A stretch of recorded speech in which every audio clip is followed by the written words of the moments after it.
Shalom, que le nom de Yahweh soit élevé, glorifié et célébré.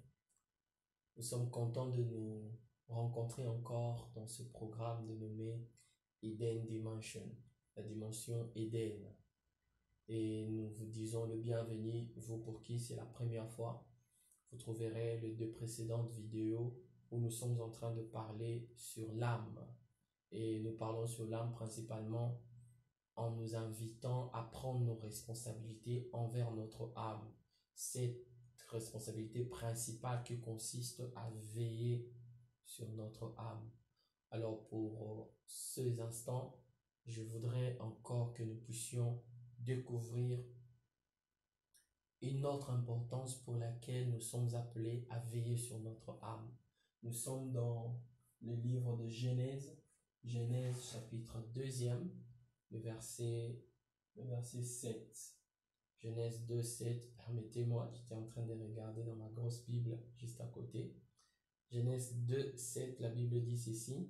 Je lis cela rapidement. L'Éternel Dieu forma l'homme de la poussière de la terre. Il souffla dans ses narines un souffle de vie et l'homme devient un être vivant.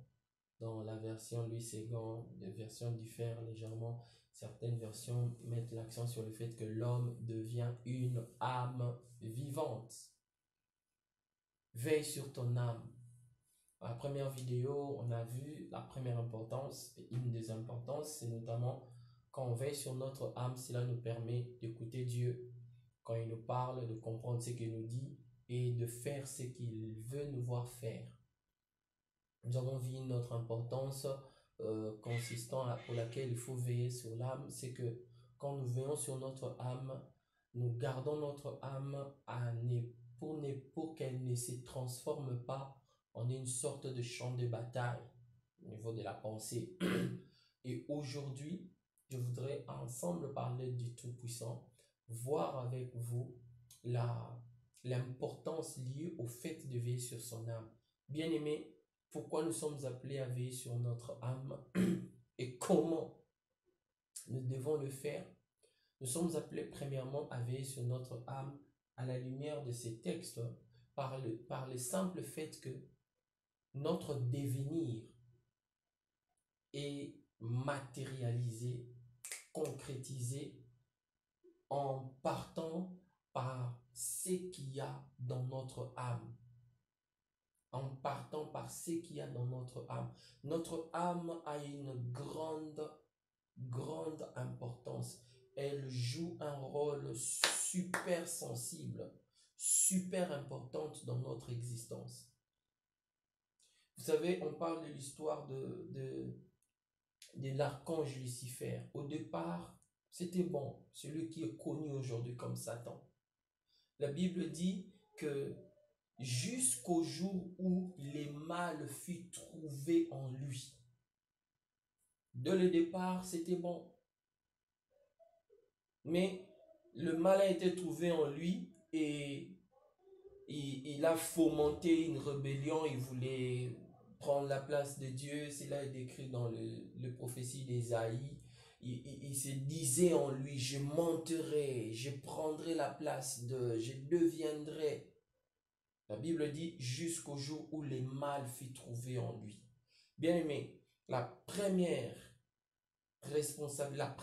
une des importances pour laquelle nous avons la responsabilité de veiller sur nos âmes, c'est notamment pour que le mal ne vienne pas s'incuber en nous.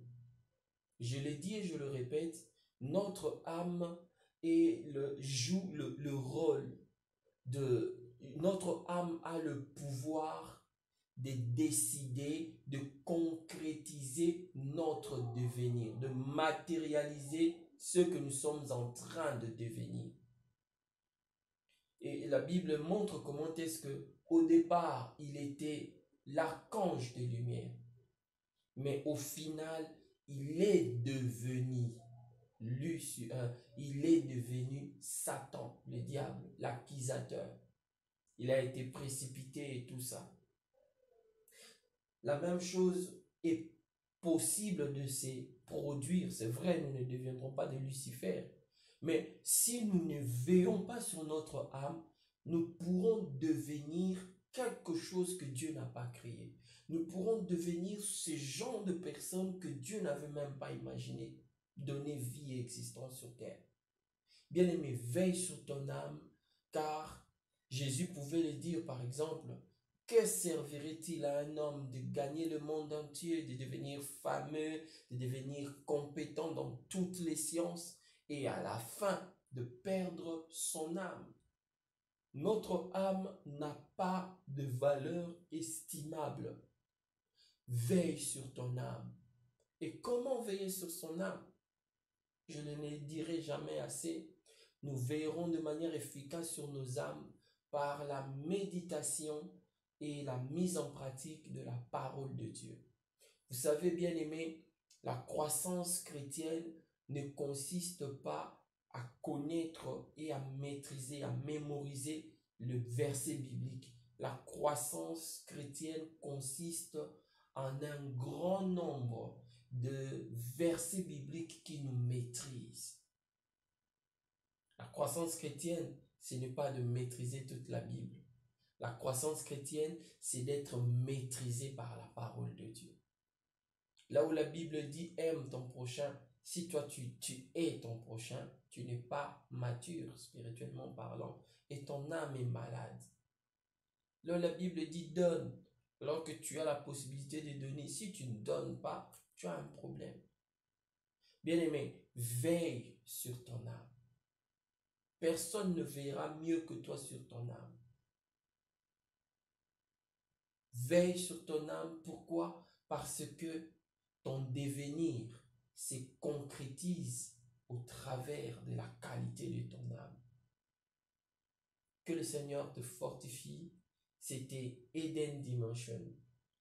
Encore une fois, c'est un programme qui nous aide à découvrir qui nous sommes, quelle est notre mission et comment accomplir cette mission. Par la grâce de Dieu, en s'appuyant sur les Écritures, nous parviendrons par sa grâce, j'en suis vraiment persuadé, à nous entraider par son esprit à vivre de manière à le glorifier en menant une vie conforme à sa pensée. Nous, c'est La Croix Ma Vie, cette plateforme à caractère évangélique qui a pour objectif de parler autour de la personne et de l'œuvre de Jésus-Christ. Nous publions nos vidéos tous les mardis et tous les samedis à partir de 9 h. Que le nom du Seigneur soit béni. Shalom chez vous.